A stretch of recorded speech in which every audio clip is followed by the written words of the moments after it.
Okay, this is the view from our dining room.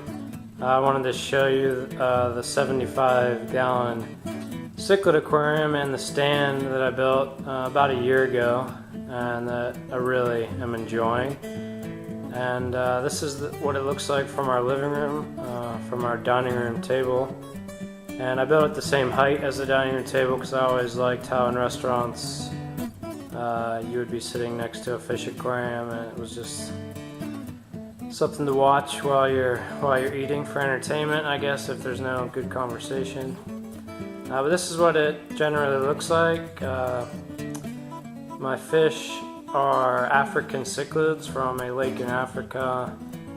There's several different species, which I'll show you up close later in the video, but I went with just rocks, white sand, and mostly blue and yellow coloration in the fish. I'm going to turn the lights on just for a moment to give you an idea of what it looks like when we have the light on, but it's going to create a bad glare when I actually get up to the glass, so I'm going to turn those back on. With the black stand, I actually built this stand myself with wood and some basic tools, and Leslie helped me paint it.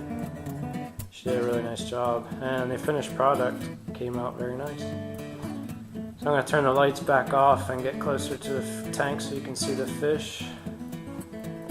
And later I'll show a better close-up, but this is what it looks like. You can see there's a lot of fish in there, mostly are yellow and blue.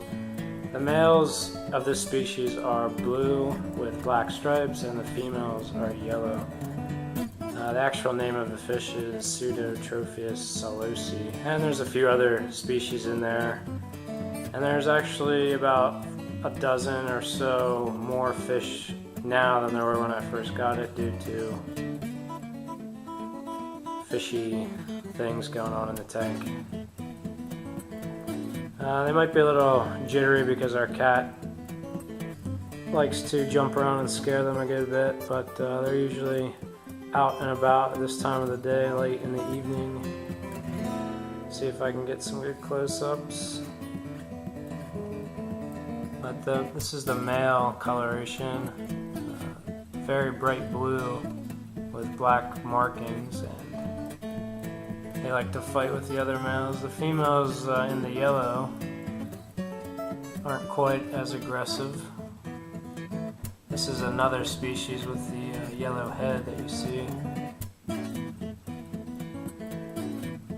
The small yellowfish down here is another species, yellow, but a different species, and it was actually born in this aquarium, so it's a few months old.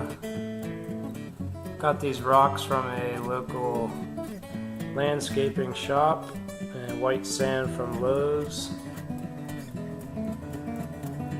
Good stack of rocks, and the fish, they really like to hide out in the rocks, and it gives them a good place to get away from the cat if they want. And I have generally pretty low lighting. I think most people with aquariums go with too much lighting, and you can see with the low lighting, and I also painted the back of the aquarium black to give that kind of faded out into the depths look. And it also, with the low lighting, it makes, you can't see it because of the low lighting, it makes your filtration systems in the corner kind of disappear. As you'll notice, you can't really see too much in the corners, even though I have an intake tube and an outtake tube.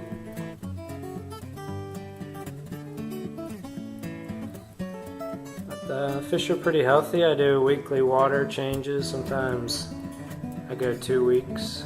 But the filter's been pretty powerful so far, and I try to keep my number of fish down, even though right now I've got probably more than 30 fish, and there's some catfish in there too that only come out during the night, but they add some interest.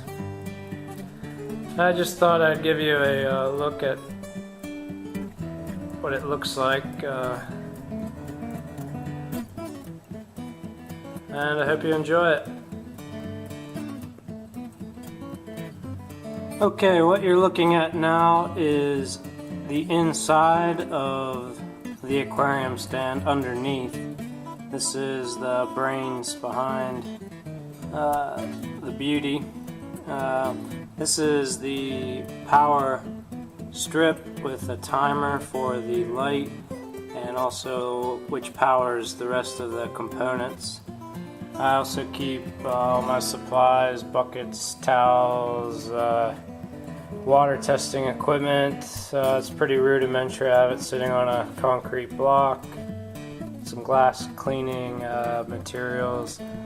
This is my filtration system. It's an Iheim 2217 canister filter. As you can see, the water from the top of the tank comes down this tube, collecting some light, and enters the bottom of the canister. It's filtered through various filter materials up through, and which it comes out the top, hopefully cleaner, and goes through a high door external water heater, which I like very much. It's nicer than having a large glass heater inside the tank. It makes for a cleaner appearance. After it leaves the heater at the set temperature,